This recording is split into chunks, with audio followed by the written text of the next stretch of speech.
This black and white comic, originally simply titled Aliens, was published in 1988 as a direct sequel to James Cameron's Aliens, well before Alien 3 was conceived. The two main characters are Newt and Hicks, and it picks up around 10 years after the events of the preceding movie, with Hicks an alcoholic, disgraced Marine unable to shake himself off from the events of Aliens, and Newt confined to a mental asylum. After Alien 3 was released, the comic was reissued as Alien Outbreak, colorized, with the names of certain characters including Newt and Hicks changed to Wilkes and Billy in order to make way for the canon of Alien 3. I have the remastered 30th anniversary edition of the original and a copy of Outbreak, and I couldn't really decide which one to read. I wanted to go for Outbreak because I enjoyed the colour, but seeing the names Billy and Wilkes was a little irritating, especially seeing as though I had to get into the mindset that these were the same two beloved characters from Aliens, after having to swallow the bitter pill of seeing them both unceremoniously and infamously killed off in Alien 3. I started reading them both simultaneously, mainly sticking with the vivid, colourful and easier to see Outbreak, until I realised that there were portions from the original missing, so I ditched Outbreak and finished off with the original. Later, after doing a bit of research, I realised that the parts omitted was a really small comic called Theory of Propagation, which makes an attempt at guessing the lifestyle of the xenomorph and of its home world. Still, I didn't want to take the risk of missing anything the original writers had intended for the comic, so I stuck with the original. It looked pretty great, but the black and white did make it hard to follow which character was which at times. As I understand it, this comic and its two sequels are the granddaddies of the Alien comic universe.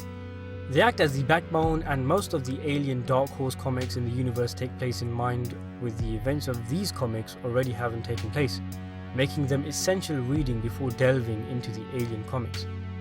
The story has several different threads, which collide into an explosive climax. Firstly, the government sends a military campaign to what they believe is the alien homeworld in order to collect specimens, and Hicks is assigned given his previous experience. He accepts with the secret intention of instead wiping out the creatures, fueled by rage and a burning desire for revenge. However, a mercenary ship from a company called Bionational Corp is sent to follow and intercept Hicks and the Marines' missions in a bid to stop the government on getting hands on the xenomorph, for shady corporate reasons. Meanwhile, Newt, stuck in an institution, has constant outbursts and nightmares, which leads to the institution to make the decision to wipe her memory. All while this is going on, it turns out some crazy fanatic cult leader who idolizes the xenomorph has caught wind that Bionational Corp already have a xenomorph on Earth and seek to release it.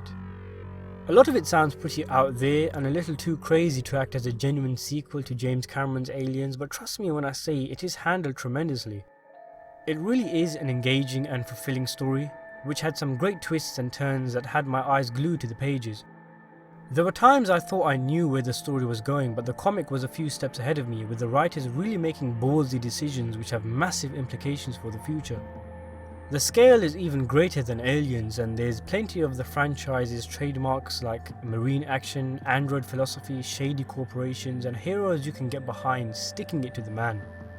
It works equally brilliantly as a continuation of the movie, its own self-contained thing, and leaves the door open to a sequel which I want to read immediately because it's set up so well.